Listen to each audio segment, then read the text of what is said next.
Once again, it's Good Freedom Friday. It is a lovely fall day outside. Temperatures are starting to cool and the leaves are even starting to change a little bit. So fall is certainly in the air, and we've got a really good story to touch upon this Friday.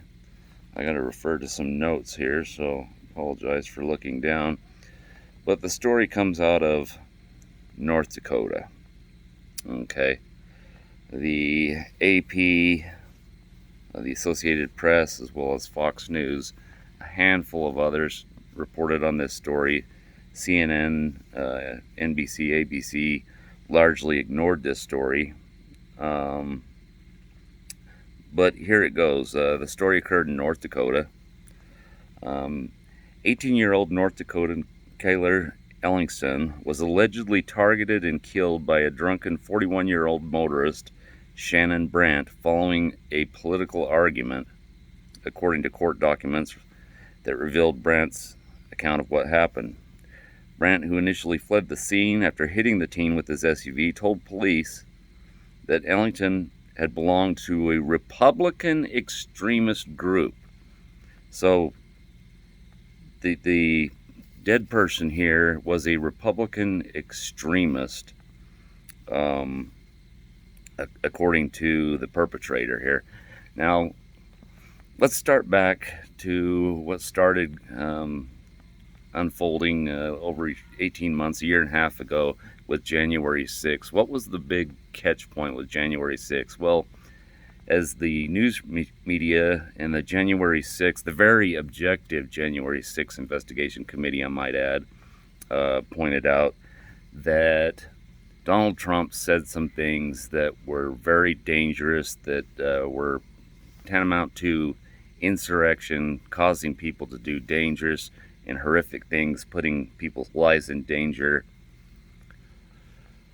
Okay, we've all got that. That's been drilled into our heads for how long? You would have to be living under a rock somewhere 150 miles outside of Nome, Alaska, in the permafrost, to have not heard the media blasting this with Trump over and over and over again, and that his words were dangerous, and that, by golly, even the President of the United States at the time, apparently his First Amendment rights, as he exercised, as he said things like, many of you will peacefully march to the Capitol and let your voices be heard. Something that is 100% protected by free speech, 100% protected by the same First Amendment to peaceably gather and air your grievances of our government. Well, let's fast forward to the latest edition of Star Wars, where, oh no, it wasn't Star Wars and the Emperor. It was President Biden came out in a very blackened backdrop. He had U.S. Marines standing behind him, obviously to send a message, and he spoke about how dangerous these MAGA people are, and our democracy is holding by a thread because there's conservatives out there. The darkness was broken up by a very eerie and very purposely built set with red lights in the background, and quite frankly, it looked like something out of one of the Star Wars sagas. As he's telling us, mothers can't get the groceries they need to get because inflation is at 40-year highs. But what he wanted to really talk about was it's the danged old MAGA Republicans. So let's go back to North Dakota. This occurs after Biden's speech and him demonizing conservatives, certainly demonizing, as he's called them, semi-fascist, these MAGAs that embrace semi-fascism and how bad they are. So you've got Cayler, hope I'm pronouncing that name right, and I've let this one sit a little bit because I've been waiting for more details to come forward. I don't like to make knee-jerk reactions off of headlines that have only been out long enough for their ink to barely be dried. But it appears as though the media in general has no interest in investigating this further. So we're left with the details we've got for now. So Shannon Brant, after having some kind of a political discussion with his victim, takes his SUV, runs over and kills the victim. Now, he would later make a phone call to the highway patrol. During that phone call, he would talk about how, yeah, he ran somebody over, but he was a MAGA extremist. And the way this was delivered to the police was almost as if, somebody was out driving, taking, surface to surface missiles from some kind of an extremist. And yeah, in the course of giving the story, I ran him over. I put him out of his misery. What less could I have possibly done? I mean, so in his mind, he's very justified in doing this. So Brent fled the scene after initially hitting the teen with his SUV, told police that Ellingson had belonged to a Republican extremist group. Here comes the next part of the story that is very, very baffling, and especially troubling coming from a less than progressive blue state. One of the two of them is room temperature now. They've taken the room temperature challenge, and they are in a morgue, in a refrigerator, and possibly even in the ground at this point in time. We don't know. At least I don't know.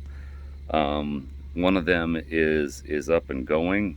There has been no evidence coming forward as to the fact that the victim in this case had done anything to make the perpetrator in this case fear for his life, that he couldn't just drive off and leave without first running him over and killing him with his motor vehicle. And then the part that just is absolutely aggravating is Brant's out on a $50,000 bond. He killed somebody and he's out on a $50,000 bond. And from what I gather, the charges, at least at this point, are just vehicular manslaughter. I'm not sure how any kind of judicial process could come to the idea that this is just vehicular manslaughter, number one, and number two, that a $50,000 bill is prudent to let this monster back out into public. This monster that sees it okay and justifiable to run over and kill people with opposing political views with his vehicle, as if it's he just stopped a bank robbery or something like that. What little has been discussed by the mainstream media, by CNN, ABC, NBC, MSNBC, MSNBC, DNC, and all those groups that have given any accounts of the story, they give some account of the story, but ominously, Brant's political leanings and the victim's political leanings were omitted from this. Kind of in the same way that when the nut job Bernie Sanders cheerleader went down to the congressional baseball game and tried to take out as many Republican elected representatives as possible with a rifle, somewhat the way that story was buried. Now, if you change the roles around here and put a MAGA hat on Brant and his SUV, and put a Coexist t-shirt or a Antifa t-shirt on the dead victim, certainly the details of this broadcast would have been a lot different. But something we're going to continue to watch. The details, as I say, are very few and far between. There doesn't seem to be a lot of intent to get to the bottom of this and to drag out additional details. And so I imagine the soonest we're really going to hear more of the nitty-gritty is as this court case proceeds. And I mean, who knows? Maybe as far as it's going to proceed is we're going to find out that he had taken a plea deal to attempted jaywalking. and taking it on plea in abeyance, and if he stays clean for 10 months, that his record will be solely expunged of any criminal wrongdoing, and this will not even be on his record. Of course, I'm giving a little bit of hyperbole there, but really, vehicular manslaughter and a $50,000 bond. This guy is a maniac that should not be out walking among regular society. But I'll leave you with that story for now. I'm going to continue digging for details on that and watching as some of the court dockets and material come through to bring you additional information. On that note, everybody have a good weekend. It's a great time to get out in the outdoors. The weather's still very, very nice. And enjoy your freedoms and the beauty of this country that we live in. So we will catch you next time.